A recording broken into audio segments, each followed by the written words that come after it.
Em toda a história da humanidade há uma questão que nos acompanha, né, em qualquer momento da história humana. A grande questão, que é absolutamente abstrata, mas ela é funda, é por que é que existe alguma coisa e não nada?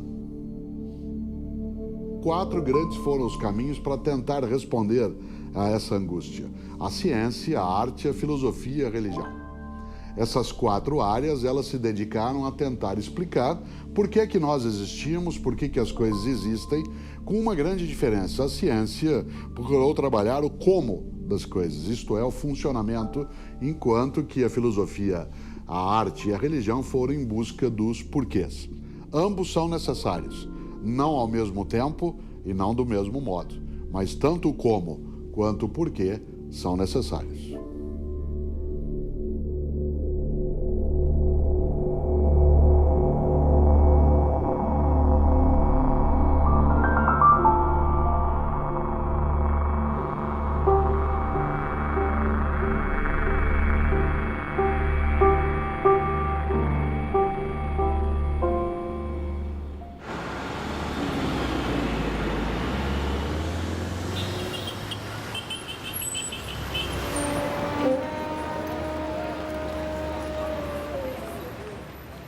Pergunta fundamental: Deus existe? O que é? Onde está? O que estamos fazendo aqui? Para que serve a vida? Quem sou eu? Por que nascemos, morremos? Há significado nisto? Para que tudo isto? É por nada?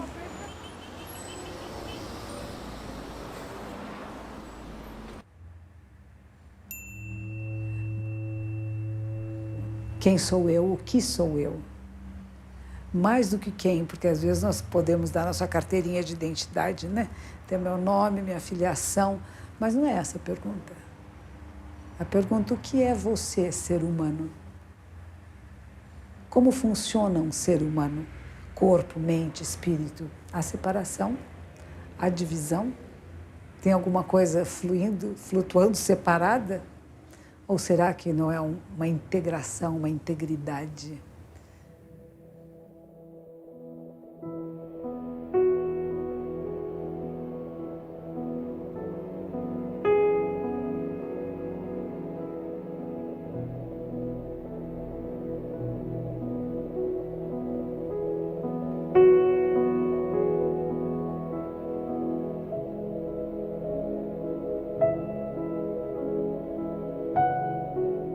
Eu estou muito interessado hoje em dia na questão do conhecimento, o quanto a gente pode conhecer sobre o mundo. Então, uma maneira de você representar isso, né, metaforicamente, é você pensar que tudo que a gente conhece está numa ilha. E essa ilha é cercada pelo desconhecido. Tá? E à medida em que o conhecimento vai avançando, né, a gente vai desenvolvendo novos instrumentos, novas teorias e tal, essa ilha vai crescendo. Mas à medida em que ela cresce, cresce também a margem que ela faz, né, a fronteira, vamos dizer assim, que ela faz com o desconhecido. Ou seja, quanto mais a gente conhece sobre as coisas, mais a gente desconhece também, mais perguntas surgem, né? E essa questão está ligada profundamente com a questão de quanto a gente pode conhecer do mundo. Porque o ponto é que esse oceano do desconhecido, vamos dizer assim, ele em princípio é infinito. Ou seja, a gente, mesmo que o conhecimento humano aumente com o tempo, a gente nunca vai poder conhecer tudo sobre o mundo. Então a gente tem que viver com essa sabedoria, que a gente nunca vai poder ter uma visão completa do mundo, o que não nos torna menos humanos, na verdade nos torna mais humanos e menos deuses.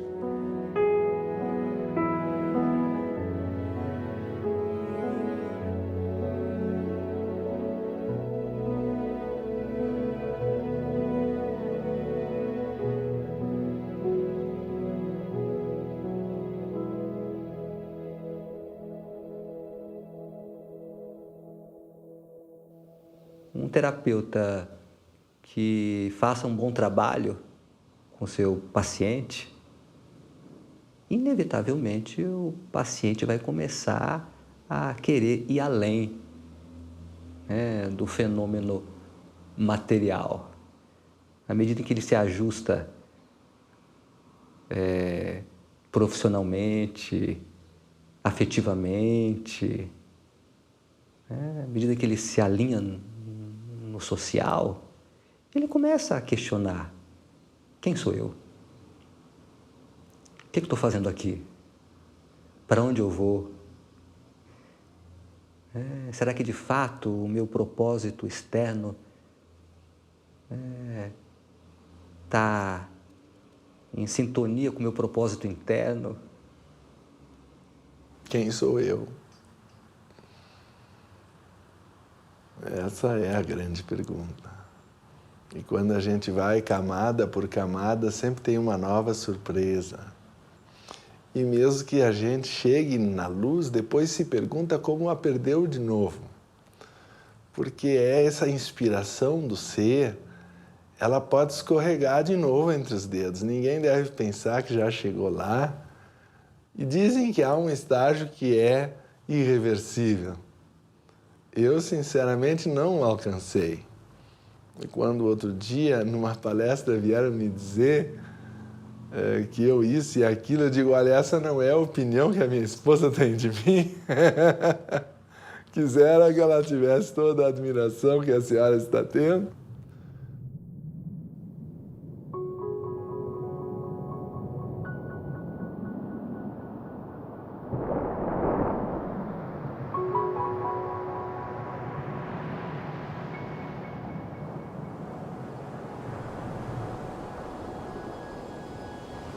Na minha vida, o meu esporte serve como uma ferramenta de autoconhecimento muito grande. Primeiro, porque para ser profissional e ter um bom rendimento, você precisa se conhecer fisicamente e mentalmente.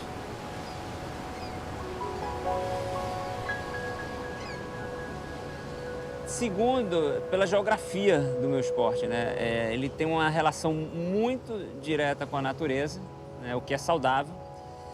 E também pela necessidade de viajar, o que faz com que você saia do seu casulo e comece a entender o mundo e ver o mundo de formas diferentes.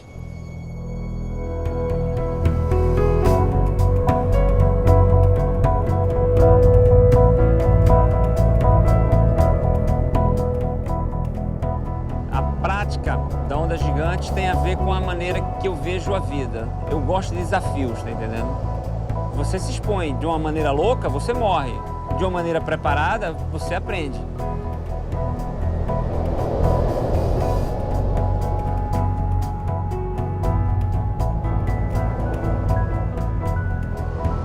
Eu levei toda a minha vida para me entender. E ainda vou passar o resto dela procurando mais e mais dicas para que eu chegue em algum lugar que eu ainda não estou hoje. A busca nunca para, a busca é infinita.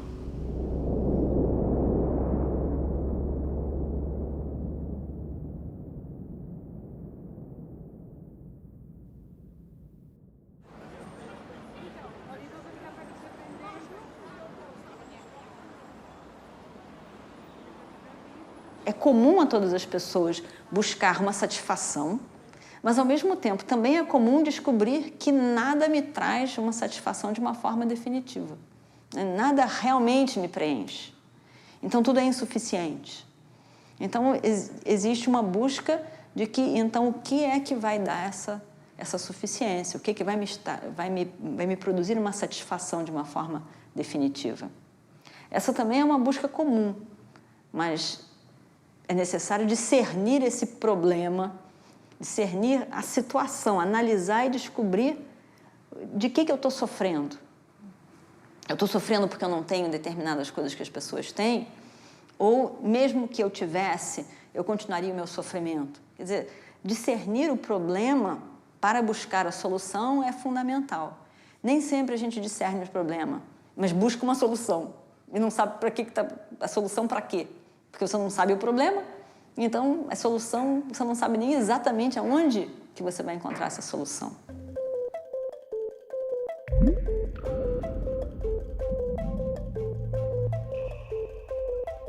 Se nós pensarmos na criação do universo, há 15 bilhões de anos atrás, 15 bilhões de anos e um segundo atrás, não existia nada, de acordo com a teoria científica mais aceita para a criação do universo hoje em dia. Há 15 bilhões de anos surgiu o Big Bang, né? Houve a grande explosão.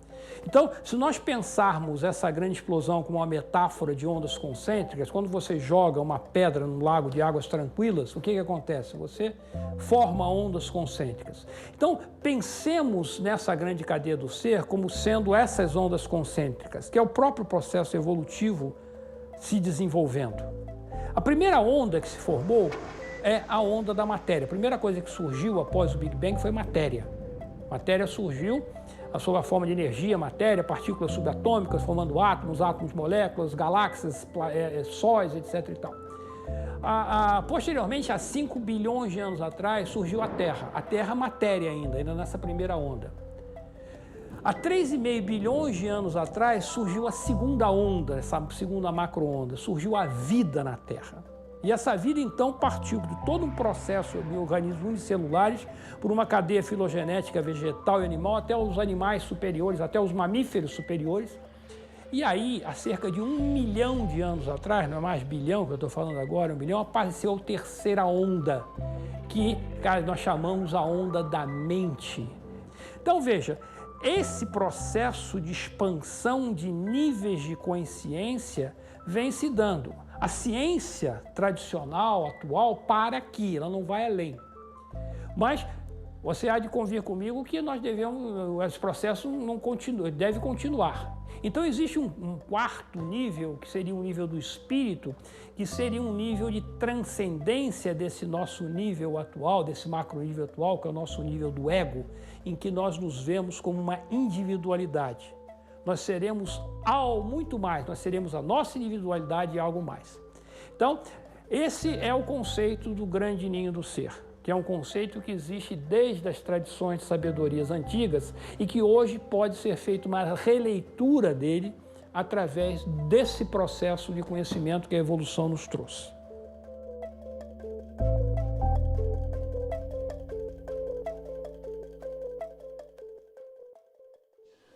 Uma vez um aluno me pediu uma entrevista, chegou na minha casa e me fez essa pergunta: como é que o senhor se preparou, como é que o senhor planejou a sua vida para chegar onde o senhor chegou? Eu percebi logo que ele me admirava, queria seguir meu caminho, queria o mapa do caminho, e eu disse a ele: eu cheguei aonde cheguei porque tudo que planejei deu errado. É a pura verdade. Então eu sou escritor por acidente. Já fui outras coisas, já fui professor de filosofia, já fui teólogo, já fui pastor. Agora sou um velho.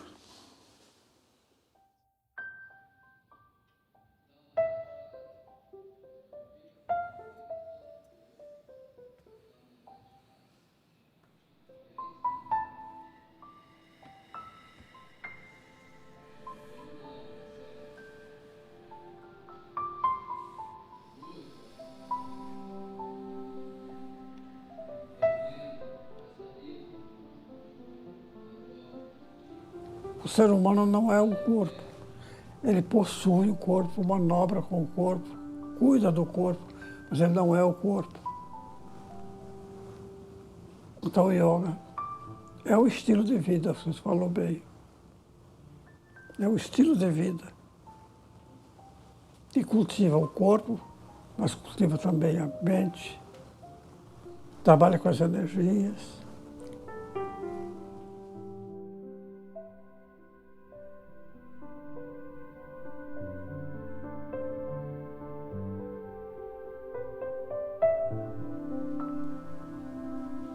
Os grandes yogis não trabalharam o corpo.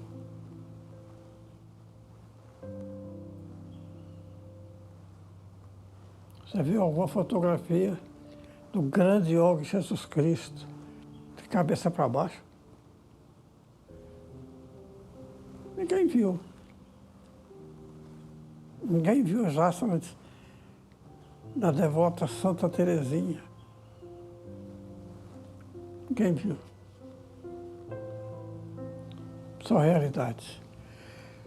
Você não deixa de praticar yoga quando já não tem o corpo. Envelhecido, 89 anos. Eu continuo praticando yoga, mas sem trabalhar o corpo. É muito pobre a concepção do yoga como uma ginástica física. Eleva os braços, alinha os pés, mãos na cintura.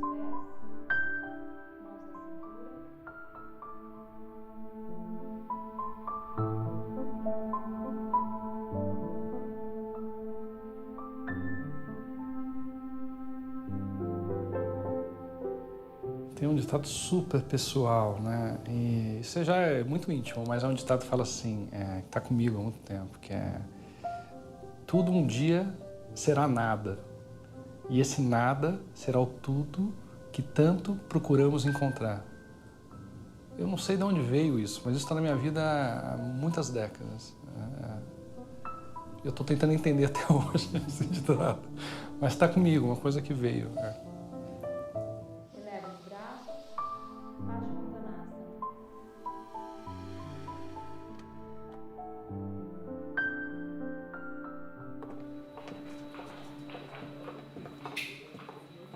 A gente está falando tanto de saúde, de autocuidado, e isso é sair de um processo de passividade, né?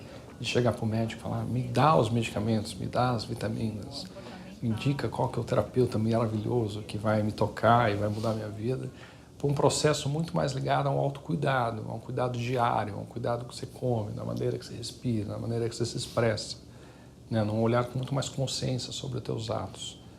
E isso não é muito simples, porque o paciente vem ao médico pedindo, né, o que é tradicional: me tira desse lugar agora, eu quero uma mudança imediata.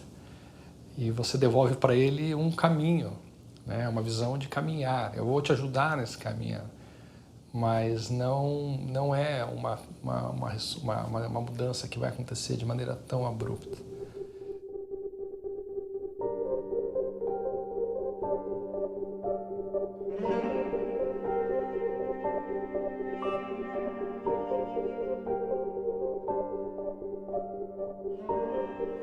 Acho que o sentido da vida é a expressão da sua integralidade.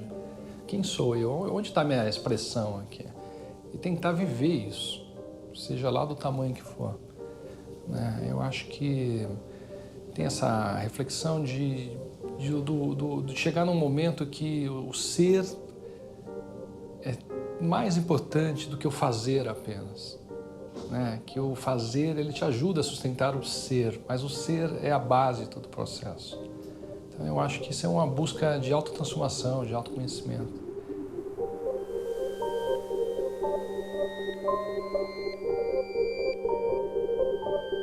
A gente aprende que estamos aqui na Terra com uma finalidade específica que envolveria a nossa evolução. Se alguém me perguntar o que você está fazendo na Terra, a gente aprende que estamos aqui para evoluir, superando as nossas limitações, as nossas dificuldades e problemas de relacionamento. Enfim, crescer espiritual, moral, intelectualmente. Então eu diria que a finalidade da vida, o objetivo da vida, o sentido da vida para mim seria isso. O empenho de evoluir sempre.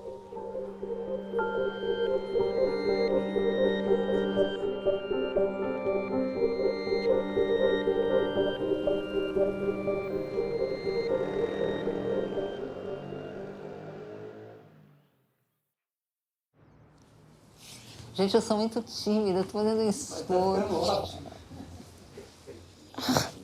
Escuta, você quer um copo d'água? Não, eu quero comer minha barrinha. Mas vai, vamos lá. Vamos pau na máquina, vai. Eu vou tomar água. Uma água, quer comer algum? Vou pegar uma barrinha. O pessoal do Big Brother anda com esse negócio aqui grudado, né? Como eles tomam banho, hein, com isso? O sentido da vida varia de acordo com a época da vida. O sentido da vida, para mim, já foi lutar por uma causa, depois foi amar um homem, depois foi cuidar das filhas, às vezes tudo isso junto, às vezes algo em primeira instância. Mas, hoje em dia, o sentido da vida é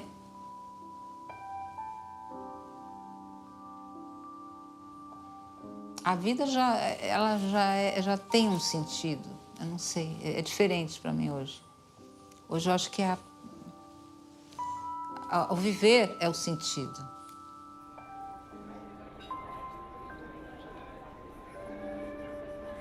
Eu vi uma frase de um pensador francês aqui, entrevistado por algum veículo, algum jornal brasileiro, que ele dizia o seguinte: a vida não tem sentido nenhum, mas não é proibido dar-lhe algum. Né? Então, esse eu acho que é um pensamento muito, ao mesmo tempo, libertário e, ao mesmo tempo, que dá seriedade à ideia da vida. Quer dizer, a vida é um projeto individual, né? E nisso talvez eu seja mais anarquista do que um indivíduo vinculado a qualquer outra doutrina. É um projeto individual em que você tenta construir uma história para você, né? E uma história que, na minha cabeça, é norteada por valores da ordem moral. Eu sou muito zeloso desse aspecto vamos dizer assim, da condição humana, e acho que tem que ter alguma ideia também de crescimento pessoal, né? Quer dizer, o sentido da vida é a gente sair daqui 80 anos depois da chegada um pouquinho melhor do que entrou.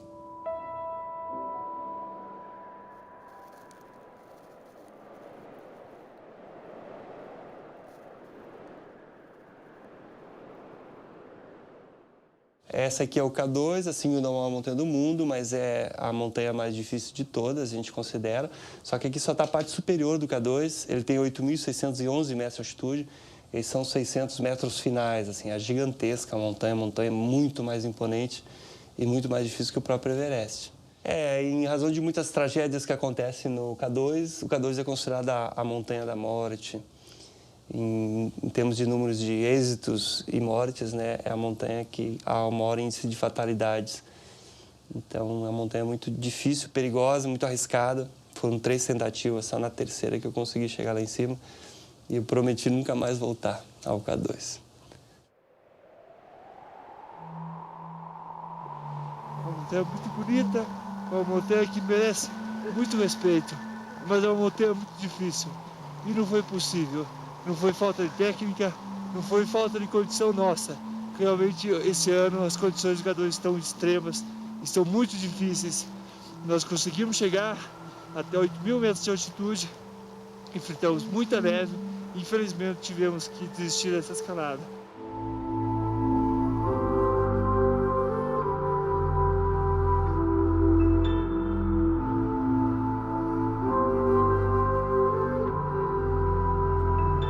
A montanha. Eu precisei ir até a montanha para poder me encontrar, para poder me ver, né, diante de um espelho.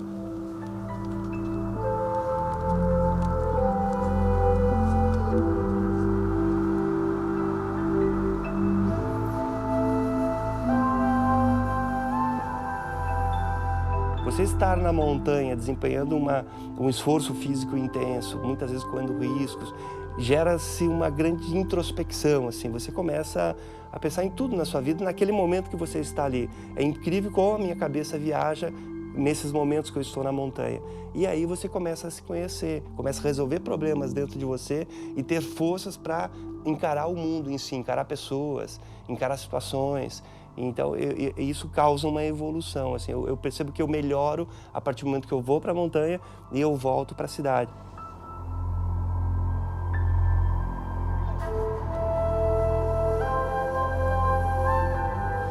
Já chegou gente aqui, mas cadê os teus troféus? Eu não ganho um troféu, uma medalha, por ter chegado no alto de uma montanha. Eu acho que uma das maiores recompensas é aquela vista maravilhosa, porque aquela vista me traz um momento de contemplação. É naquele momento que eu me encontro, naquele momento que eu faço minha comunhão com Deus.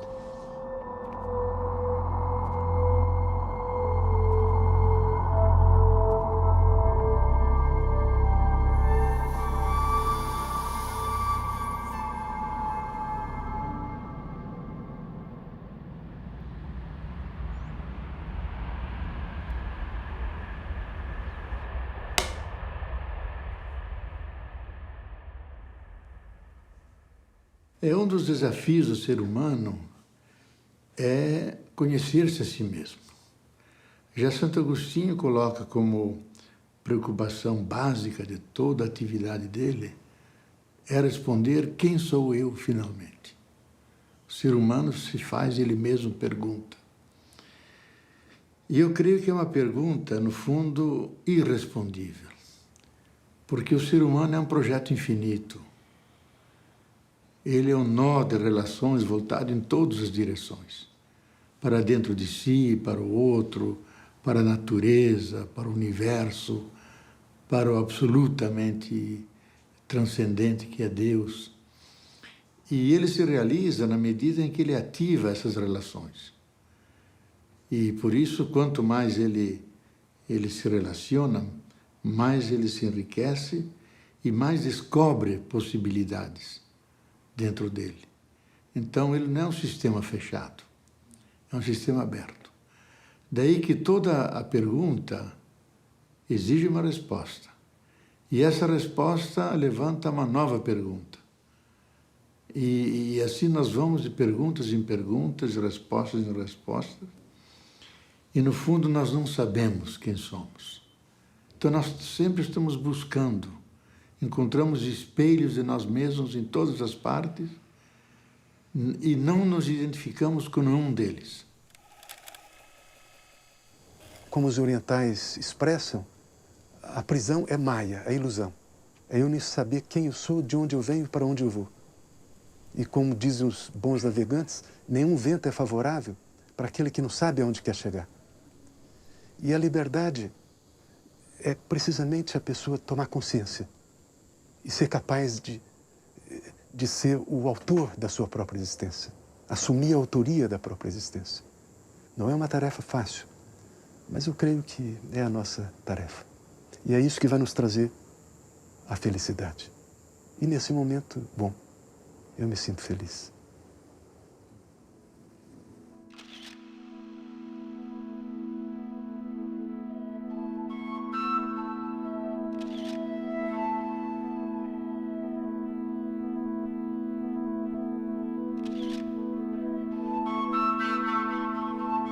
A minha matriz criativa, o meu modelo de universo, a minha compreensão do mundo surgiu andando.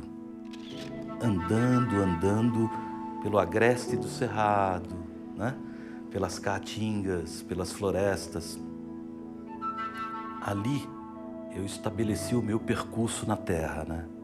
Que é básico, é espalhar belezas, fazer refletir, provocar. Tá aí. O resumo do meu trabalho é basicamente isso.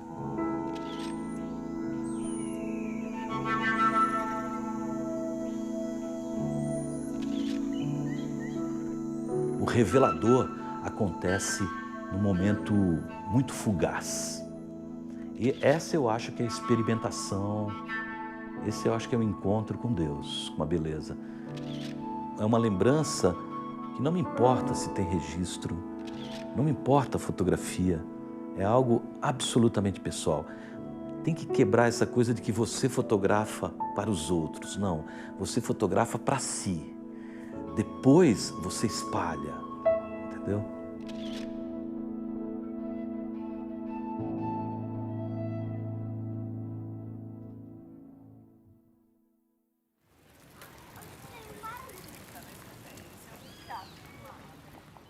É sempre difícil a gente falar das qualidades da gente, né?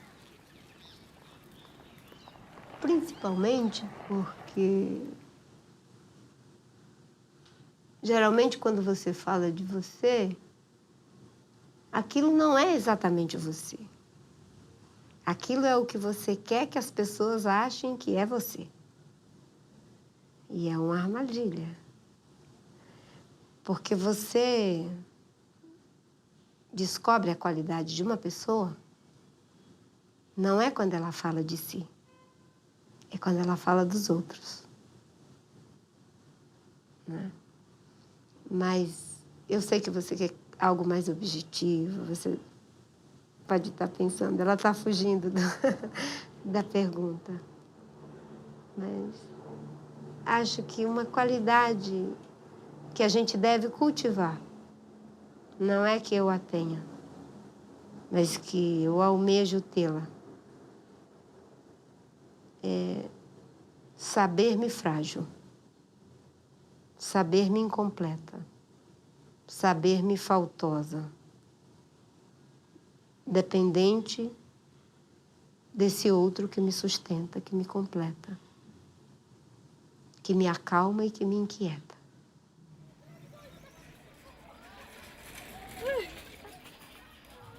Eu moro no sertão de Pernambuco, numa comunidade rural que se chama Jatiuca, que é um distrito de Santa Cruz da Baixa Verde. Na minha experiência foi isso, né? As mulheres silenciadas pelos pais, pelos maridos, pelos irmãos, sem poder falar. Eu tive que, junto com elas, recuperar a autoestima. E o que é a importância da autoestima na vida de uma pessoa e na vida de uma mulher e de uma mulher rural? Para mim, quando eu me quero bem, quando eu me respeito, quando eu sei que eu sou um ser importante, eu não permito que ninguém me desrespeite, que ninguém me bata, que ninguém me desvalorize.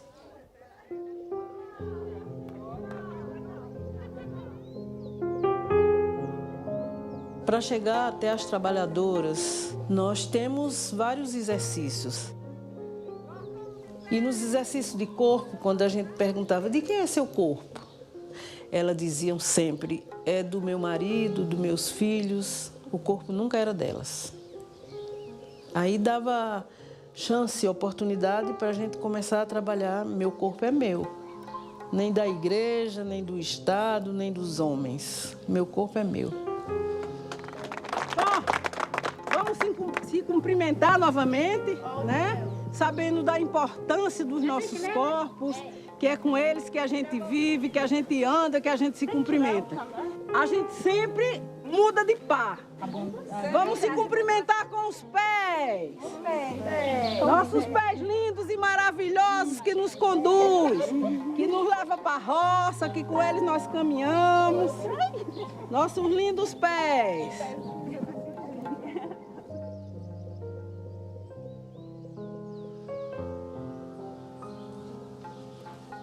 Eu estava numa reunião e tinha uma senhora, devia ter 60 anos ou mais. E ela chorava. Aí eu não quis expor, perguntar, por que você está chorando no meio de todo mundo? Procurei uma horinha reservada de lanche e aí perguntei a ela, por que você está chorando assim, fulana? Ela disse, ô Vanete, é porque você está dizendo tanta coisa linda, tanta coisa importante, e eu não vou mais conseguir mudar a minha vida. É por isso que eu estou chorando. Eu sempre vivi com um marido que é machista, que acha que só ele sabe. E como é que eu vou mudar isso depois que eu tenho filhos e netos?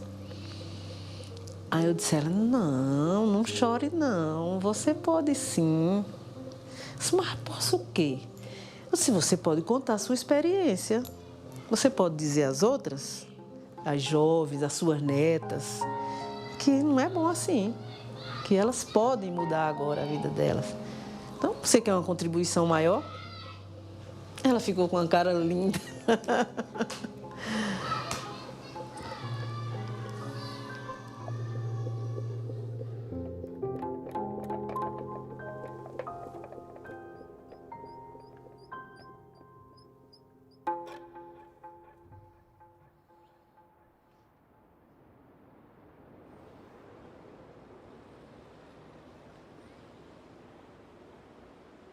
Quando alguém me pergunta, você mudaria algo em você? Eu digo sempre, claro, com alegria. Inclusive porque se algo que me chateia é quando alguém diz, depois de me encontrar, depois de um ano, Cortella, né, você continua o mesmo. Você já imaginou, no mundo de mudança, de alteração de processo, eu ter ficado congelado? Se tem uma coisa que eu detesto é a ideia de ter uma vida formal, em que eu congele alguns cadáveres. Eu, para usar uma frase antiga, não me envergonho dos homens que eu fui. Mas eu gosto de lembrar que eu já tive muitas vidas que foram sendo feitas, refeitas e reinventadas. Ao contrário do que muita gente imagina, a gente não nasce pronto e vai se gastando. A gente nasce não pronto e vai se fazendo. Eu não nasci pronto em 1954 e vim me gastando até hoje. Eu nasci não pronto e vim me fazendo. O que nasce pronto é fogão, sapato, geladeira. Esse sim vai envelhecendo. Então eu quero sim mudar várias coisas, quero mudar o meu senso estético, quero ter uma ampliação da minha capacidade de ouvir, de enxergar, de fruir sabores. Né? Eu quero ser capaz de mudar a minha conduta em relação a algumas pessoas com as quais eu convivo para que ela fique melhor. Ainda bem, né? Você ser do mesmo modo, de uma maneira persistente, não é sinal de coerência, é sinal de tacanhice mental.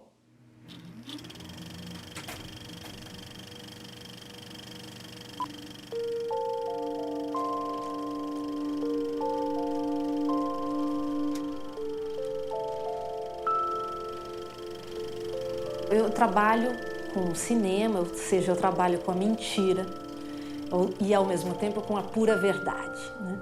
E quando eu tinha 18 anos, eu participei do núcleo de CPT do Antunes Filho, né, o Centro de Pesquisa Teatral, e eu lembro que lá tinha que cada um recitar uma pequena frase para fazer vários exercícios, né, de teatro, e uma frase que eu gostava, né, de recitar, um poeminha, que é do Fernando Pessoa, que é: o poeta é um fingidor, ele finge tão completamente que chega a fingir que é a dor que devera sente.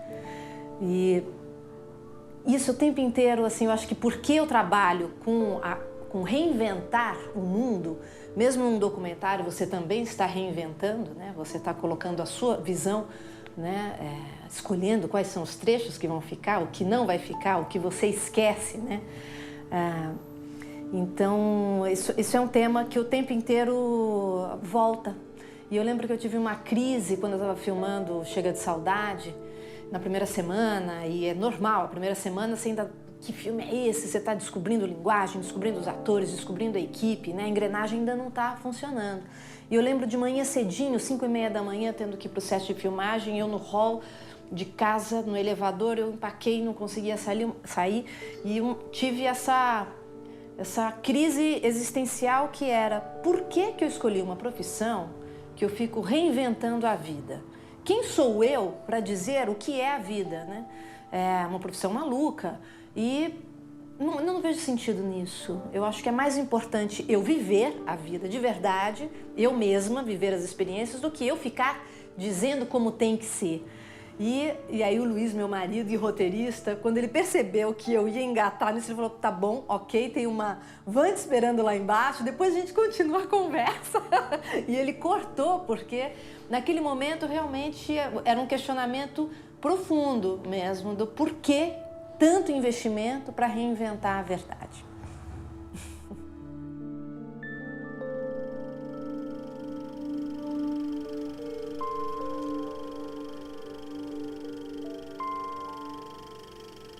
Em toda obra de arte há um elemento de dor. A gente produz a beleza para lutar contra a tragédia. Aliás, essa é uma observação que Nietzsche faz no livro dele, As Origens da Tragédia Grega, a partir do espírito da música. Os gregos, que tinham um agudo senso do trágico, eles não eram como os cristãos sempre têm um final feliz, porque ainda que tudo aconteça de desgraça, você vai para o céu e tudo vai ser feliz. Os gregos não. Tragédia era tragédia. E ele então faz a pergunta: se eles eram assim tão dominados pelo espírito do trágico, por que é que eles não se matavam? A resposta que ele sugere é: eles não se matavam porque eles cultivavam a beleza. A beleza permitia que eles olhassem para a tragédia face a face.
Eu sou autodidata, então eu aprendi sozinha a pintar.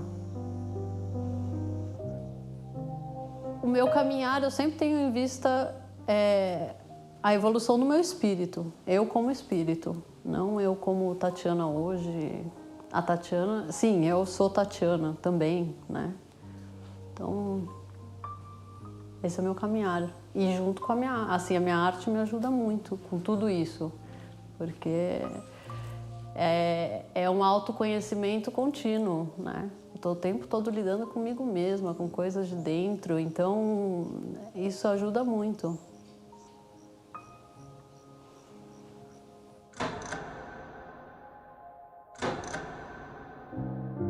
Eu nunca passo impune por um trabalho.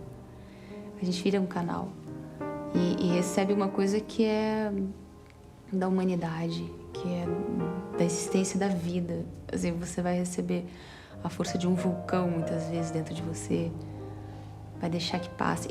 A experiência que eu tenho no meu trabalho, a minha preparação também é sempre de um esvaziamento no começo, abrir espaço. E o quanto eu dou conta, tecnicamente, é deixar que isso venha e me utilize. Em alguns trabalhos eu sou mais feliz nesse exercício. Alguns trabalhos onde há mais tempo, onde há, sei lá, onde há um ritual mais cuidadoso, você consegue se esvaziar plenamente, a coisa passa por você e você realmente se surpreende o tempo inteiro com o que está vindo. Isso é muito, acho, e é onde o teu ego não vai interferir. E aí é muito legal, sinceramente, por mais louca que seja a energia que for passar por você, é muito interessante. É você abrir o teu inconsciente, aquilo que você experimenta no sonho, você experimenta na vida, você experimenta na arte, você experimenta na atuação. Essa liberdade, essa não repressão que existe no sonho, sabe? O palco te permite isso, coisas que às vezes no cotidiano, né, você indo no mercado, conversando com pessoas, isso é mais difícil.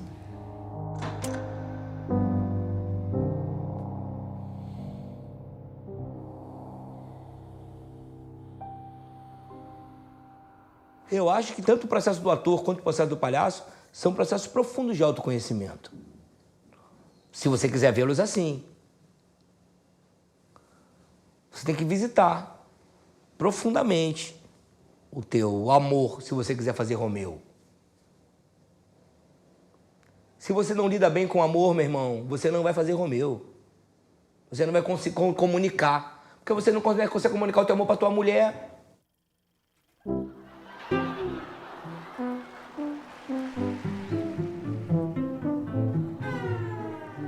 O circo é um espetáculo que desafia a lei da gravidade, né, cara?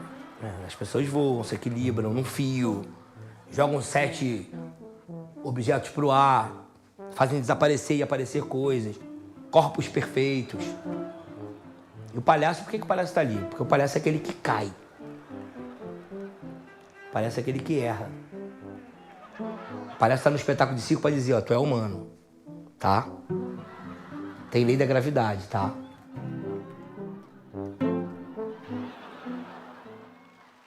O que faz o palhaço derrubar tudo? O que faz ele bater com a cabeça na parede? O que faz ele cair no buraco?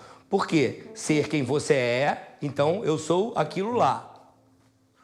E ser o que eu quero que os outros querem que eu seja. Aí eu estou indo para lá, porque eles querem para lá. Aí eu derrubo o microfone. Isso é o palhaço. Isso é a técnica da palhaçaria. Então não, eu vou para lá porque lá é o meu sonho, mas ali aí a coisa me chamou. Aí eu derrubo a moça, eu derrubo o garçom. O erro. O erro é a nobre arte do palhaço. A imperfeição. A aceitação da sua inadequação. Eu sou inadequado. E agora? Vai deprimir? Por causa disso ou vai rir?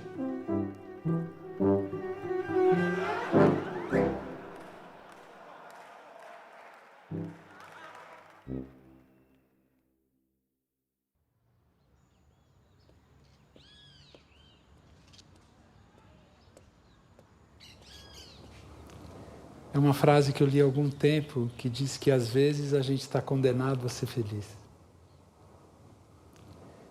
E eu gosto bastante dessa frase, eu acho que ela explica muita coisa. O que ela explica?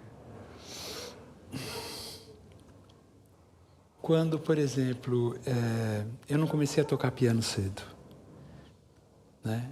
E eu decidi que eu queria tocar piano um pouco mais tarde, com 18 anos, que eu realmente queria ser pianista.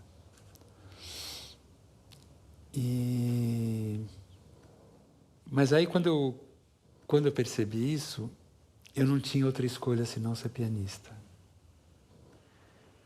E nesse sentido eu senti que era quase uma condenação. Porque para mim ainda era uma pergunta, será que eu vou realmente tocar piano, saber tocar piano? E eu percebi que se eu não tocasse eu me sentiria muito triste. Então, pouco a pouco eu fui percebendo que era isso, né? Quer dizer, que às vezes a própria vida te apresenta o desafio e você não tem escolha se não encarar aquele desafio. E então é por isso.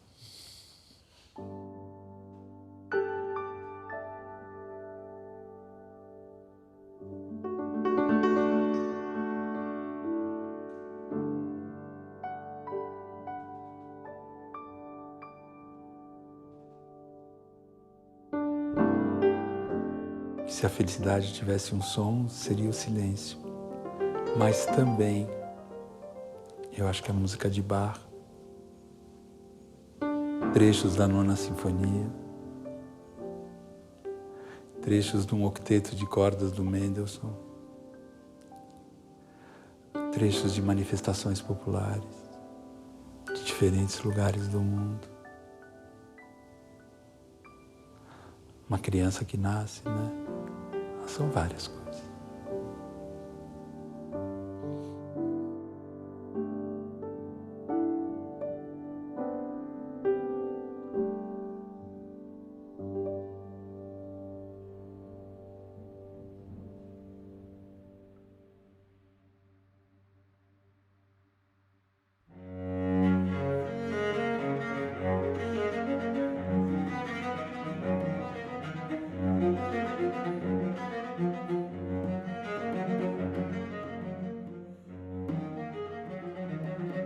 Felicidade, para mim, se resume à paz de espírito.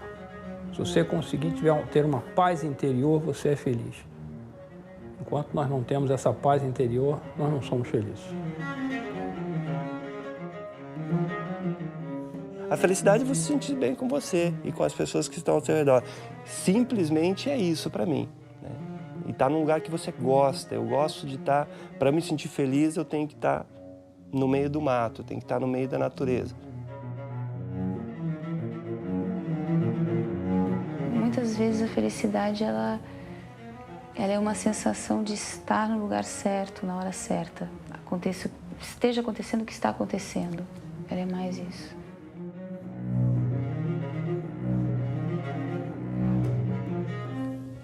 Essa possibilidade de ser, sem tentar manipular a vida, sem tentar, né, ir para a ação, ir para o fazer o tempo inteiro.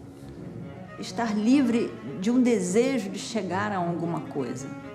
Então, relaxar essa busca básica de que falta alguma coisa e nem eu sei o que é, ou então eu sei o que é, mas não consigo chegar.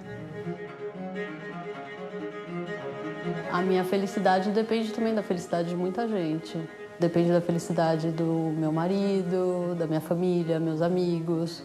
Eu acho que é muito difícil você ser feliz sem comida, sem um abrigo, doente, sem ajuda. Eu acho bem difícil. Eu acho que o mínimo tem que ter.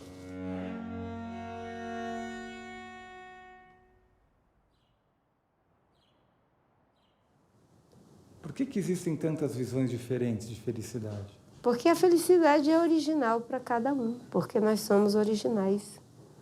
Nós somos únicos, ainda que iguais.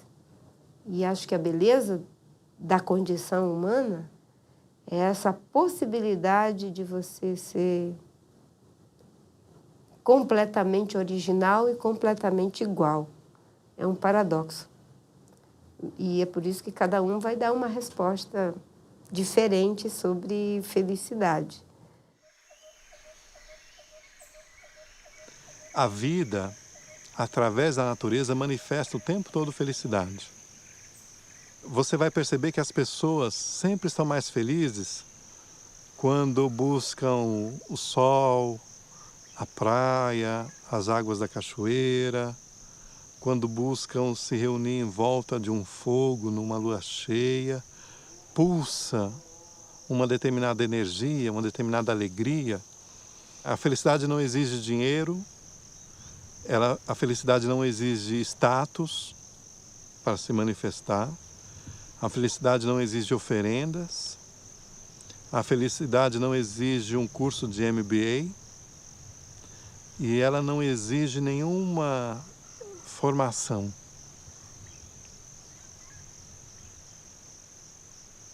Só a sintonia. Por isso que a minha resposta é óbvia. Felicidade é um estado de espírito. A felicidade, eu acho que ela está em tudo, né? Ela está em toda parte. Eu gosto muito de ver, de pensar naquela imagenzinha assim de um peixinho, né, nadando num vasto mar, né, e perguntando assim para o outro peixe, né, onde é que fica esse oceano aí que todo mundo fica falando? Eu acho que a felicidade, sabe, em princípio sim, né, ela é reconhecida como uma coisa que está dentro, né, mas eu acho que ela está em tudo também.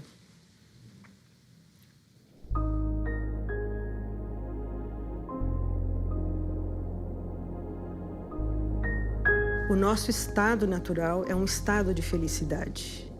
E, no entanto, ou seja, a vida, assim como nós a percebemos, né? A realidade, assim como nós a percebemos, cria uma série de fenômenos. E esses fenômenos é que nos impressionam mais do que a felicidade. Então, nós somos como que pessoas assim, que se impressionam muito mais com os fenômenos que vão acontecendo à nossa volta, do que exatamente, né, de perceber que a felicidade nunca deixa de se oferecer a si mesma para nós, né? Então, se a gente tirasse os véus, né, dos fenômenos que nos circundam, eu acho que a gente viveria num campo de felicidade.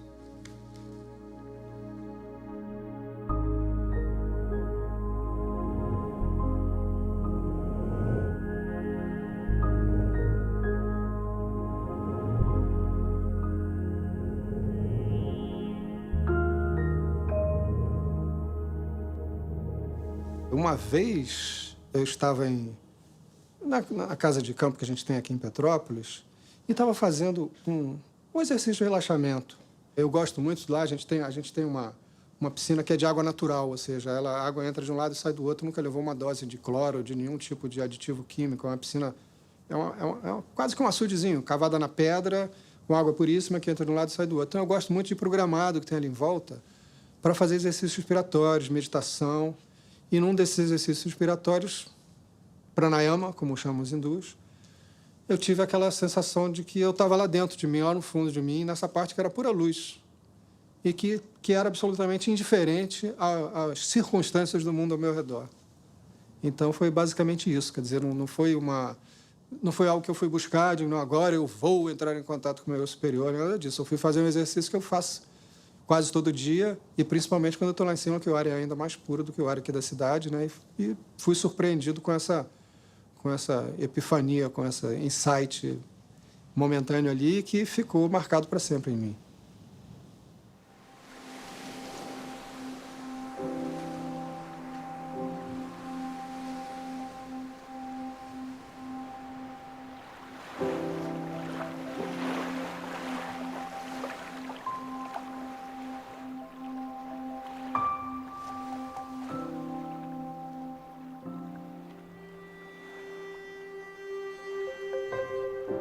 Eu acho que um dos momentos felizes assim na minha vida que eu me lembro bem foi um momento de transcendência metafísica, vamos dizer assim, que é uma coisa que, puxa, cientista falando isso, mas é verdade, que quando eu tinha 15 anos, o meu irmão mais velho me levou para a ilha de Itacuruçá para passear lá, ele vivia lá sempre e tal, ele era meio riponga. Daí ele me levou para lá e me falou, ó, fica aí sentado nessa pedra, chamava Pedra da Baleia, que é um pedrão, um granito enorme, de uns 5 metros, tinha uma escadinha e tal para você subir.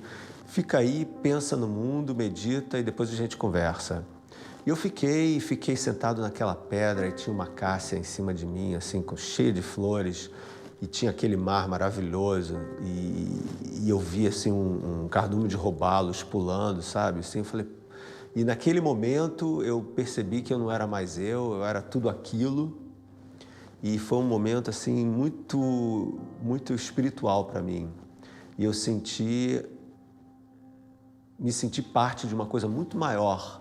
E talvez tenha sido aquele momento na minha vida em que eu tenha entendido que a minha busca era uma busca por entender esse mundo.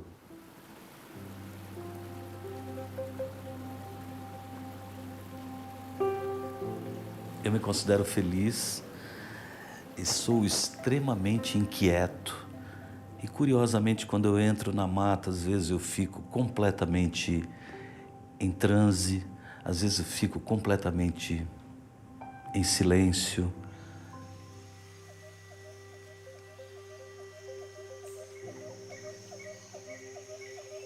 Eu tenho muitos momentos de felicidade. Obviamente que se a gente fosse o tempo todo feliz, a gente nem saberia o que é felicidade. E talvez nem valorizasse tanto esses momentos. Eu tenho 5 netas e agora nasceu um neto. Eu com aquela criança de 7 meses nos braços, tão sorridente, aquilo me dá uma felicidade tão grande. E meu filho me comentando essa felicidade, disse que a felicidade era tão grande que ele tinha medo. E eu disse, eu também sinto medo, porque quando a felicidade é demais, a gente sempre tem medo de que alguma coisa possa acontecer.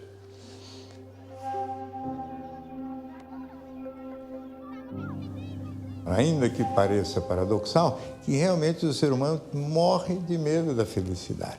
Né? É como se uma iminência de tragédia chegasse perto de nós cada vez que nos sentimos muito felizes. O medo da felicidade é o medo, evidentemente, de perder a felicidade, mas parece que a chance de que isso aconteça aumenta muito justamente quando a gente está muito feliz.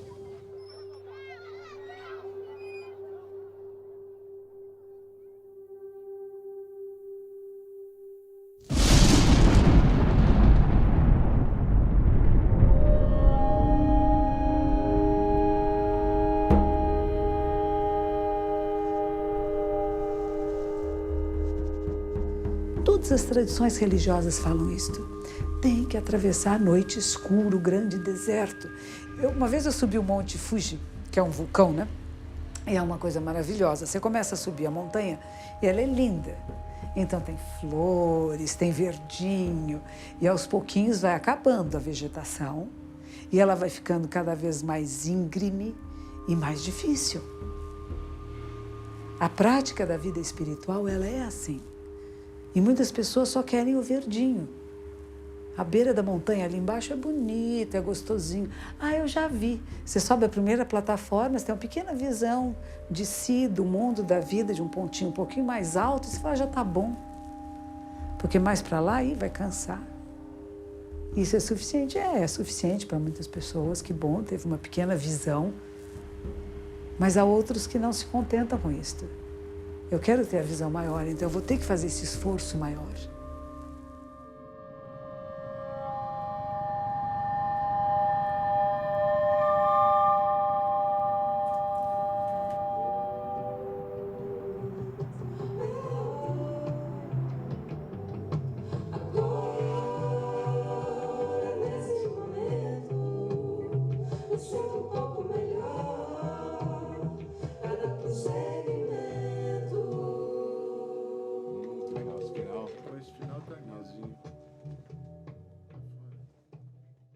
acredito mesmo que as grandes descobertas do homem para com ele mesmo não precisam de um grande telescópio, de um grande microscópio ou de uma caverna numa montanha para ele se encontrar com ele mesmo. Deve ser mais corriqueira essa procura. Se a gente vivesse numa sociedade, numa educação que isso fosse estimulado, era mais fácil de todos nós conseguirmos isso. Momento mágico! Caraca! Por fora e por dentro. Por fora e por dentro. Muito bom.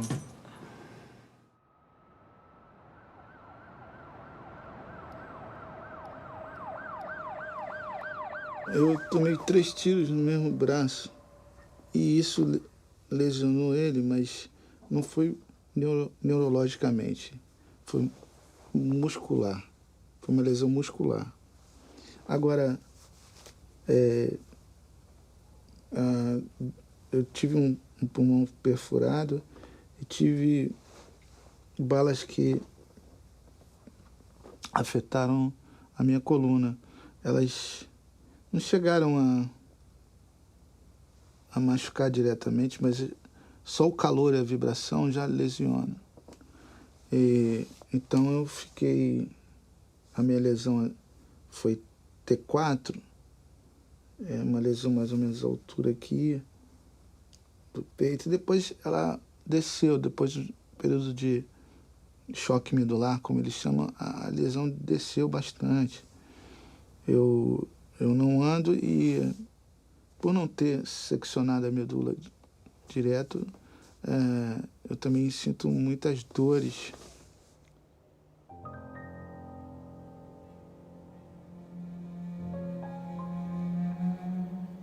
Durante uns bons 7 anos da minha vida, eu não tinha planos, eu ganhava um dia de cada vez. Eu pensava em acordar e até a hora de dormir, preservar um pouco de equilíbrio, só por aquele dia.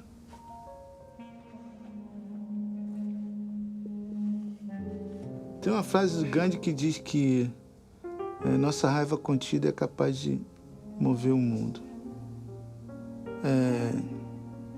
Eu acho que, quando eu falo dessa raiva, é você pegar aqueles sentimentos que não são tão nobres seus e canalizar.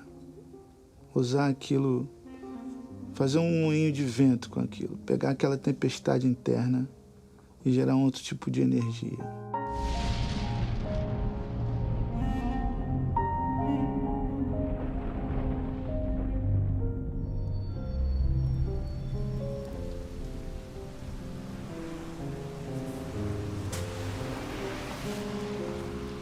Para mim, o grande catalisador não é a dor, é a crise. Porque a crise acrisola, a crise purifica, a crise desfaz todas as gangas, tudo aquilo que não é substancial cai e fica só substância. E nisso vai junto dor, vai junto decepção. Então, a dor, ela está a serviço, ou ela está dentro de um complexo muito mais vasto.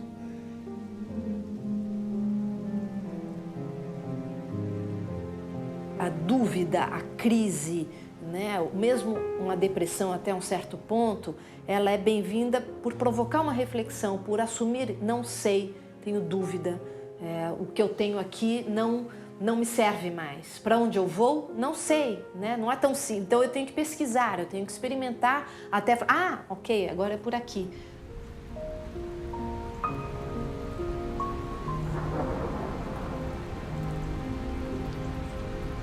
A vida é claros e escuros, né?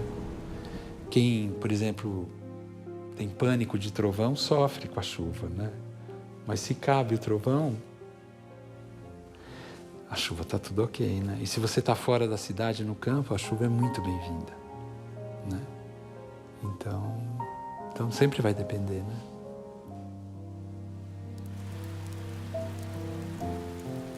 A tristeza é uma emoção natural e importante, porque ela nos ajuda a vivenciar o luto, a deixar morrer, para poder renascer. E o problema é que todo mundo quer renascer, mas ninguém quer morrer. Eu acho que todos os sentimentos estão aí para você passar por eles. Tá triste, fica triste, chora. Cara, eu tô triste. Tá triste por quê? Pô, tô triste por isso. Pô, cara, parei que eu vou chorar um pouquinho. Chorou, passou?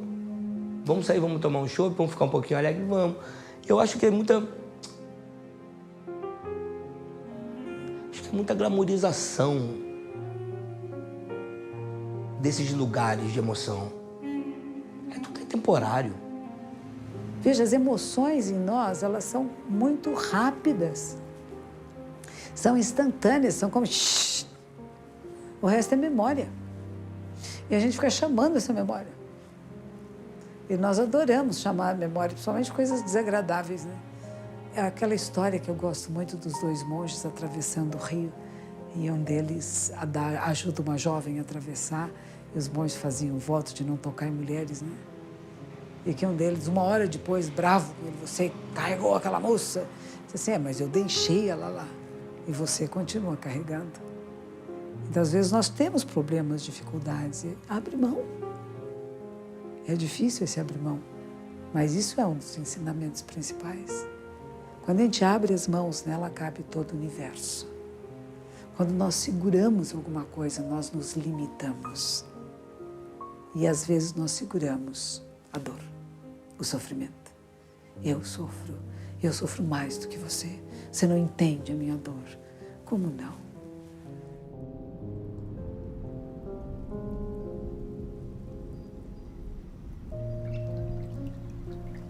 O sofrimento não alcança apenas os maus, os perversos. O sofrimento alcança os bons.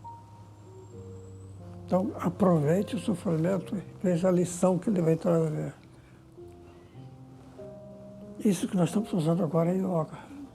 Procurando ter uma visão mais verdadeira, mais bela das coisas.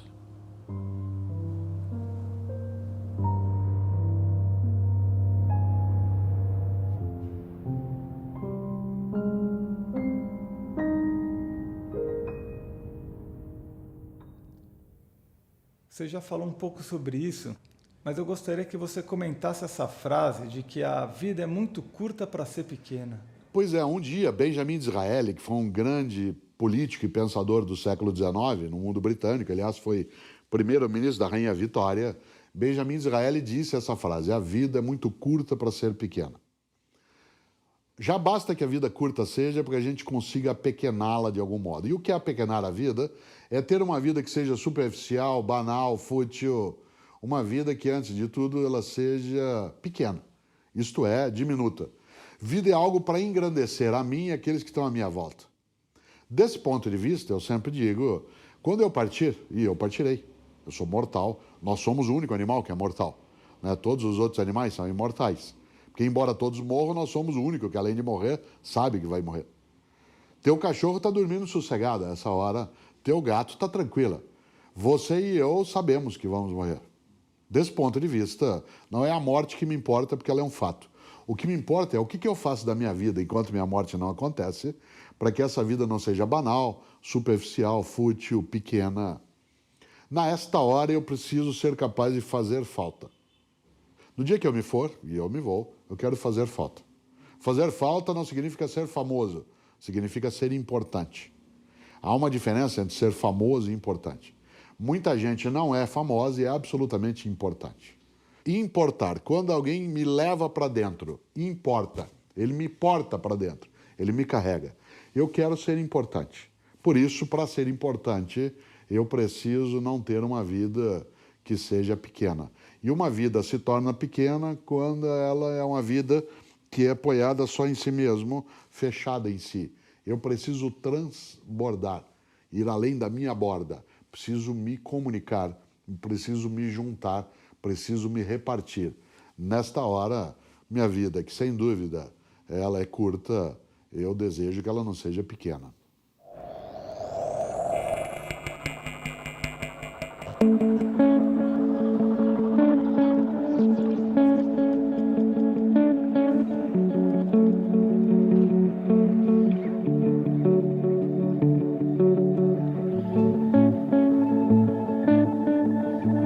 acho que o sofrimento maior do ser humano se deve ao fato de que ele nasce sem manual de instruções.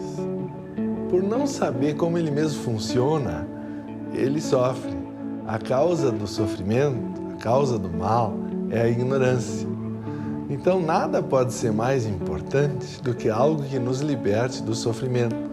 Sem o autoconhecimento, como é que nós vamos nos libertar se nós causamos o nosso próprio sofrimento por ignorância?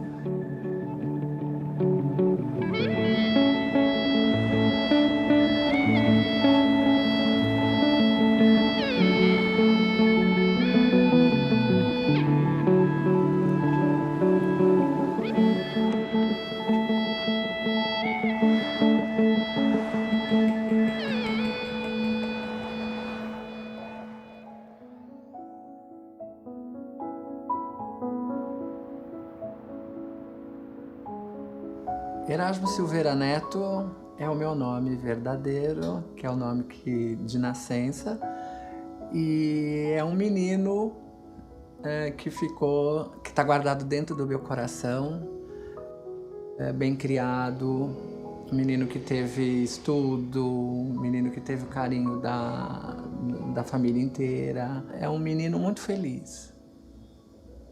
Então por isso que a Greta tem bastante saudade disso.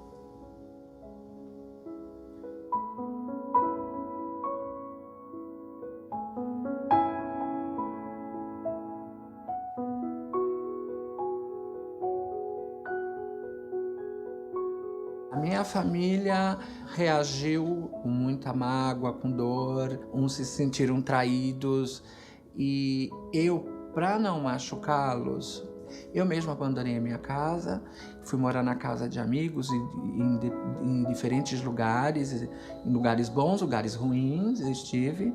Depois de algum tempo eu soube que a minha irmã me procurava, minha família me procurava, meu padrinho me procurava.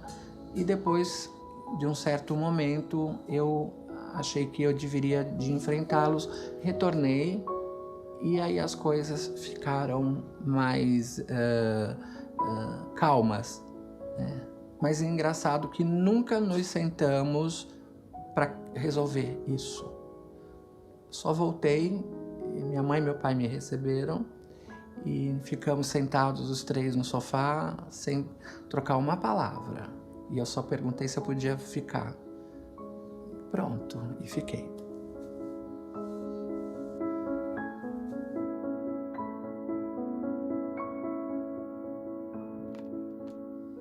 Para mim, o autoconhecimento foi um processo libertador. E, na verdade, ele até continua. Eu não consigo, mesmo com os 55 anos que eu tenho hoje, eu não consigo me situar de transexual, de travesti ou de homossexual. Então, é uma pergunta que quando me fazem, eu nunca sei responder. A única coisa que eu sei dizer é que eu sou um ser humano e eu me sinto super normal.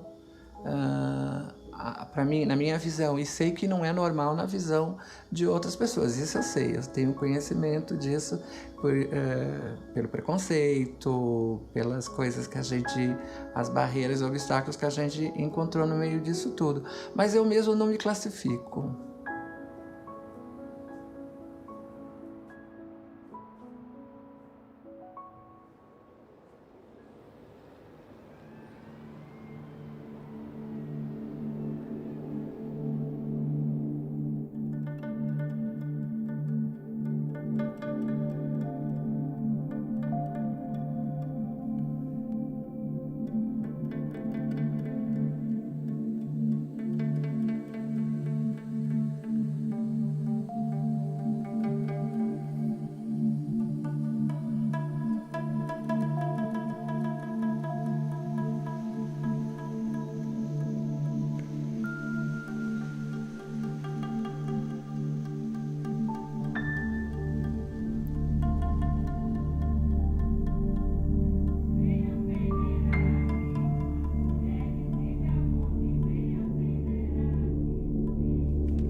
Desde que eu me conheço por gente, a minha questão sempre foi desvendar os mistérios do universo.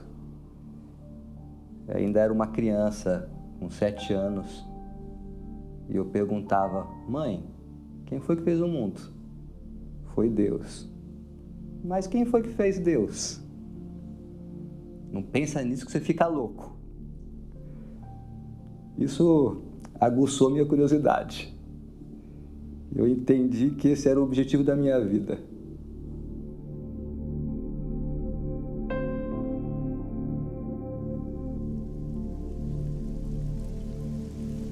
Eu sou apaixonado pelo não saber. Para mim, a dúvida é uma coisa muito legal, né? E então, mas você não acha que a gente precisa saber tudo? Não, a gente não precisa saber tudo. Eu acho que a gente precisa saber. E a gente precisa saber cada vez mais. Que o que importa, na verdade, é o querer saber e não o responder tudo. Essa diferença, para mim, é essencial.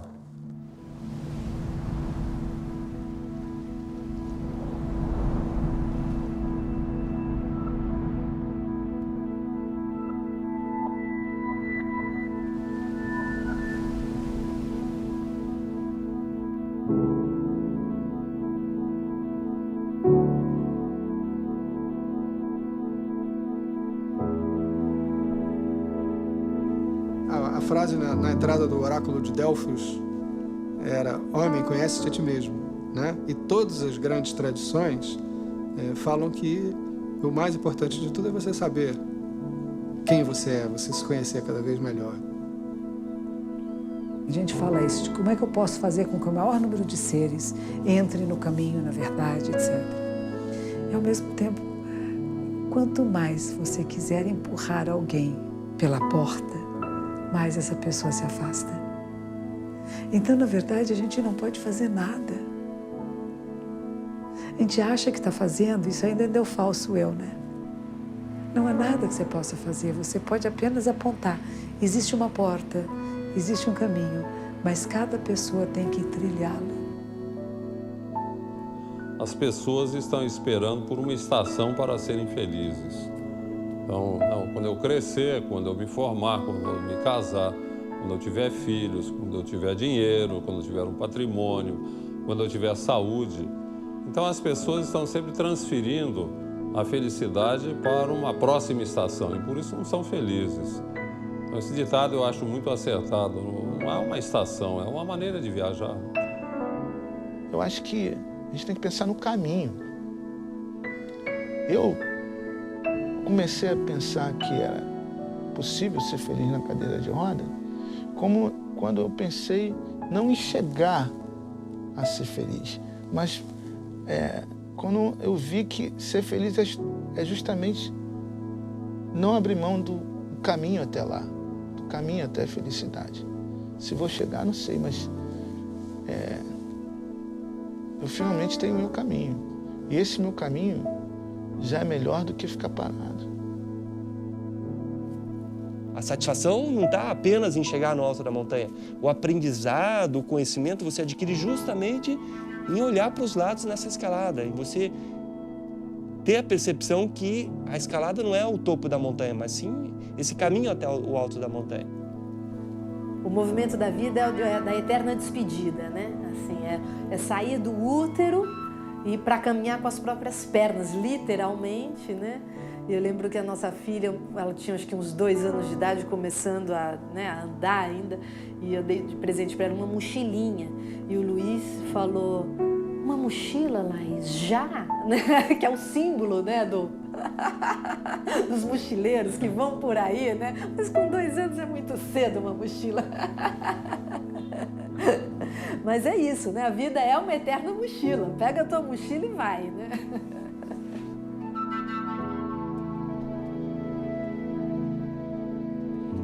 A minha grande pergunta é o que nos espera do outro lado.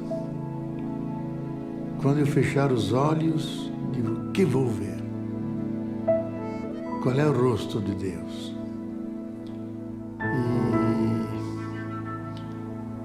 E finalmente, quem é esse mistério? para mim é a pergunta que me persegue dia e noite. Qual é a minha essência? Quem sou eu? Essa é a grande pergunta.